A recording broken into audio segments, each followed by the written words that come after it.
Well, good evening, friends. Mark Holmes here, and as always, I want to thank you all for watching, commenting, subscribing, and being part of the Joe B Sports Report. Without you guys, as well as you ladies, you know that this literally does not work. Uh oh, the Dallas Cowboys could be looking for Dak Prescott's replacement here in the draft because they brought in E.J. Perry before the NFL draft. E.J. Perry,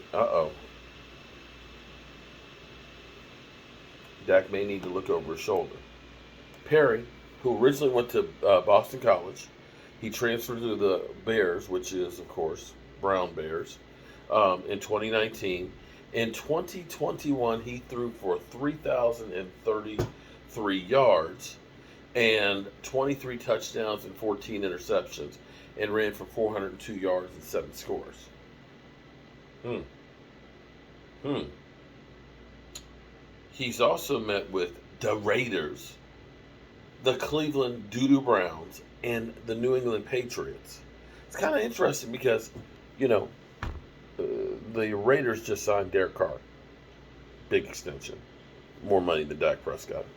Cleveland Browns just signed, of course, Deshaun Watson, biggest guaranteed contract in NFL history. And the New England Patriots last year drafted Mac Jones. So you have to ask yourself, is this guy meant to become a starter? Or is this a guy who's going to be a backup?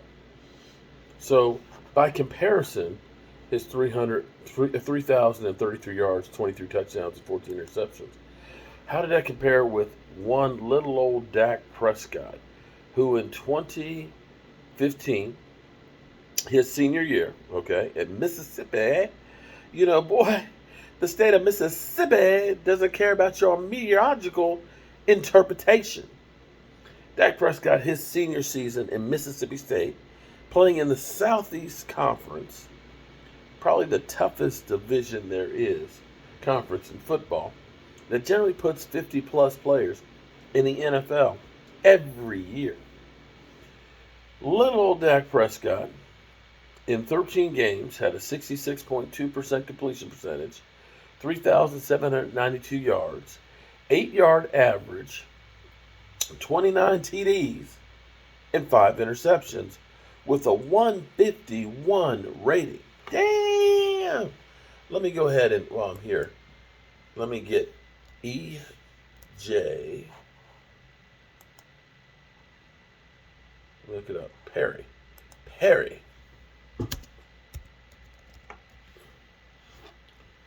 Let's look at all his stats here.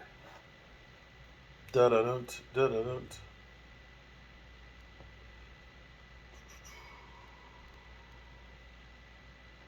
Let's see. Let's go to ESPN and see if they've got his stats on there. His college stats.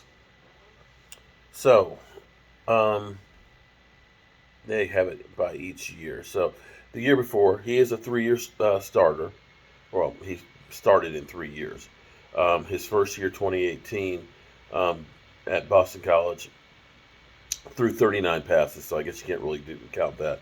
277 yards. His second year was 59% completions, 2,938 yards, 7.1, 22 TDs, 13 interceptions. So basically, and his rating was 130 versus 134 senior year. So basically, his junior year and his senior year were about the same, exactly the same. So this would be definitely backup project guy, late day 3 type of a draft pick. We need camp bodies and such like that. But you never know. They probably said the same thing about Dak Prescott. 4th round draft pick, he's a guy that, can carry the bags, he can throw some in practice and stuff, and maybe he can learn something from Tony Romo. Who knew? And that's the thing. All you have to do is get on a roster and get your opportunity. There's a lot of guys that people didn't think were going to make it in the NFL. In fact, my buddy says there's more undrafted free agents that make rosters and make contributions than 5th, 6th, and 7th round draft picks combined. Steele. Terrence Steele. Yep. Man of Steel. All right, y'all. Peace.